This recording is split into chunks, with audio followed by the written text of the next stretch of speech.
விழுந்தது. வேதவியாசர் வந்து அத்தனை உதிரத்தை எல்லா 100 பாத்திரங்களில் வைத்து 100 பாத்திரங்கள் ஒவ்வொரு பிள்ளையாக பிறக்க 101 ஒரு பெண் குழந்தையாக இப்படி 101 பிள்ளைகள் அஸ்தினாபுரியிலே பிறந்து வளர்ந்தார்கள். அம்மே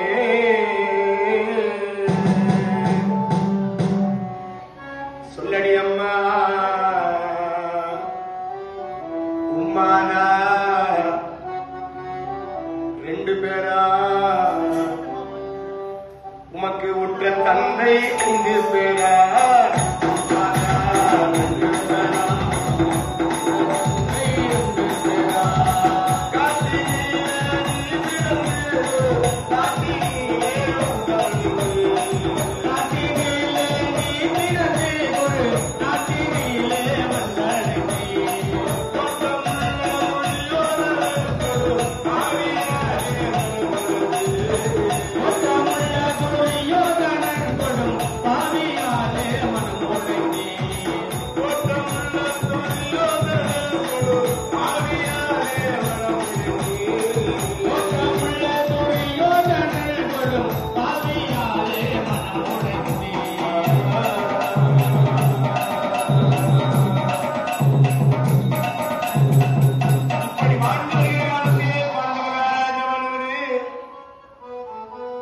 அவன் மாத்ரா தேவியோடு சேர்ந்ததினாலே மாண்டுவிட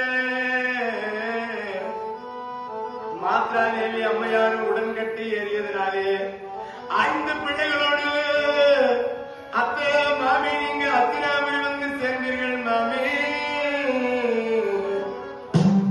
அத்தினாபுரிக்கு வந்த உங்களை அந்த துரியோதனனின் பொறாமையினாலே உங்களை அழிப்பதற்காக அத்தா கங்கை கரையில் உயரமான மணல் மேட்டிலே படுத்து உறங்கிக் கொண்டிருந்த பொழுது காட்டுக்கொடியால் அகட்டி உங்களுக்கு கங்கையிலே தள்ளினான். ஒரு நாள் கங்கையில விழுந்து வந்தது உண்மையா இல்லையா அத்தா?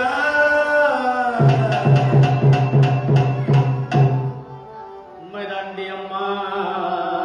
இப்பதான் தெரிந்ததுக்கு வீமதேவனுக்கு குறி சொல்வதிலே இப்பதான் அவனுக்கு ஒரு விருப்பம் ஏற்படுதான். ஏன் அவங்க சொல்றாங்கல்ல, அதனால அவனுக்கு விருப்பம் ஏற்பட்டுருச்சு.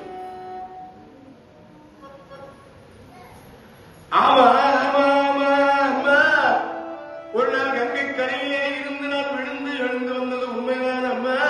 இப்பொழுதுதான் தெரிகிறது அதை துரியோதனாதிகள் செய்திருக்கிறார்கள் என்று.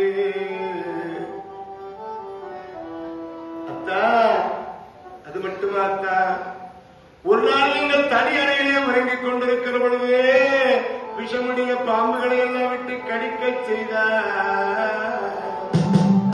தூங்குண்டல்ல இடந்தண்ணில பாம்பை விட்டு கடிக்க செய்தார். பாம்பை விட்டு கடிக்க செய்தார்.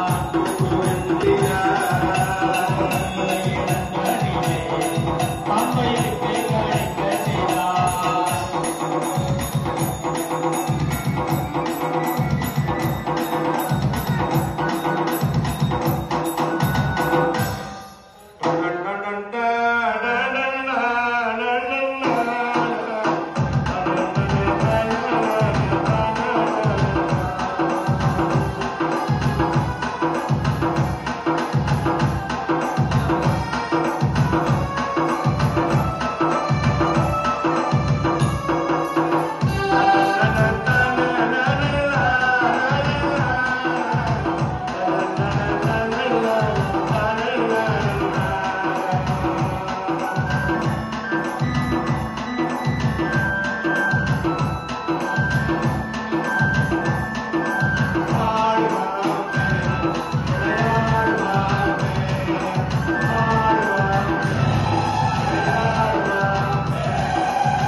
செய்தால் அத்தனை பாம்புகளையும் நீங்கள் அடித்து பிசைந்த அந்த பாம்புகளை எல்லாம் கொன்று இந்த அறையிலே மூட்டை பூச்சி இருக்கிறது என்று எழுந்து வந்தது உண்மையா இல்லையா?